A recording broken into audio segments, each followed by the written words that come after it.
how do plants adopt in a extreme environment? To answer this question, we need to understand that not even plants, all the living things on the earth have evolved over billions of years, and that's how they survive in certain conditions and then evolve. And often evolution is misquoted. It's like survival of the fittest. It's not survival of the fittest.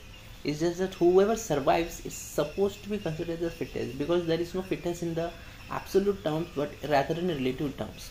Like for example, if you see an Arctic Circle, you see bears having a fantastic life, or snow leopards or something like that, but you don't see a deer maybe there, or another living beings. So maybe all those creatures were have an existence over there, but they died. Whoever survived Similarly, the polar bear did not survive in different conditions, and that's how we say whoever survives is supposed to be evolved. And this evolution, like if something related to the environment also takes place, but it takes not instantaneously. For example, let's consider two creatures like polar bear with slightly more fur and slightly lesser. Both are polar bears, and they survived.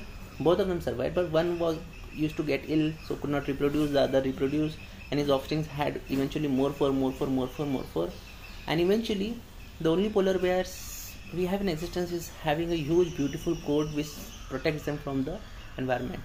It was not from the day one it was like that, but it was a hint that they are more likely to survive, and that's how they reproduce more and they become abundant and they become the fittest for the survival. And similarly, plants and every other living being, whoever, they adapt to the environment by but it only happens when one of them survives according to their environment, and they have the more chances of reproducing, more chances of changing the genetics over a long period of time, and maybe looking back we say that they have adapted to the environment. That's it guys. See you.